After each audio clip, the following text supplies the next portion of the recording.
Hi hello ನಮಸ್ಕಾರ. ಮತ್ತೊಂದು mini log ಎಲ್ಲರಿಗೂ ಸ್ವಾಗತ. ಇವತ್ತು ನಾವು ನಮ್ಮೂರಿಂದ ವಾಪಸ್ಸು ಮೈಸೂರಿಗೆ ಹೋಗ್ತಾ ಇದ್ದೀವಿ. ಸುಮಾರು 2 ತಿಂಗಳಾಗಿಬಿಟ್ಟಿತ್ತು ನಮ್ಮೂರಲ್ಲೇ. ಆಗಲೇ ನಾವು ಹುಬ್ಳಿ ರೈಲ್ವೆ ಸ್ಟೇಷನ್ ರೀಚ್ ಆದ್ವಿ. ಆಮೇಲೆ ನಾನು ಪುಳಿಯೋಗರೆ ತೊಗೊಂಬಂದಿದ್ದೆ. ಈ ಸಲ ನಾವು 2 ಟೈರ್ ಎ ಸಿಲಿ ಟ್ರಾವೆಲ್ ಮಾಡ್ತಾ ಇದ್ದೀವಿ. 1 ಟೈರ್ ಎ ಸಿ ಅವೈಲೇಬಲ್ ಇರಲಿಲ್ಲ. ಸೊ ನೋಡಿ ಈ ಥರ ಇರುತ್ತೆ 2 ಟೈರ್ ಎ ಸಿ. ಜಾಸ್ತಿ ಡಿಫ್ರೆನ್ಸ್ ಏನಿಲ್ಲ, ಒಂದು ಬಾಗಿಲಿರುತ್ತೆ 1 ಟೈರ್ ಆದರೆ, 2 ಟೈರ್ ಆದರೆ ಆ ಥರ ಇರಲ್ಲ. ಆಮೇಲೆ ಬೆಳಗ್ಗೆ ಆಗೋಯ್ತು. ಅಷ್ಟೊತ್ತಿಗೆ ನಾವು ಮೈಸೂರನ್ನ ರೀಚ್ ಆಗೇ ಬಿಟ್ವಿ.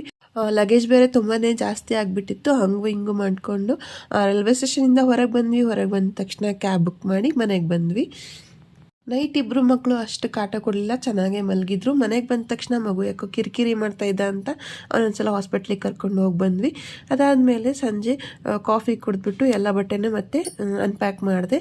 ಇವತ್ತಿನ ವ್ಲಾಗ್ ಇಷ್ಟ ಆದರೆ ಲೈಕ್ ಮಾಡಿ, ಹಾಗೆ ನಿಮ್ಮ ಫ್ರೆಂಡ್ಸ್ ಜೊತೆ ಶೇರ್ ಮಾಡಿ, ಹಾಗೆ ನನ್ನ ಚಾನಲ್ನ ಸಬ್ಸ್ಕ್ರೈಬ್ ಮಾಡಿ. Thank you.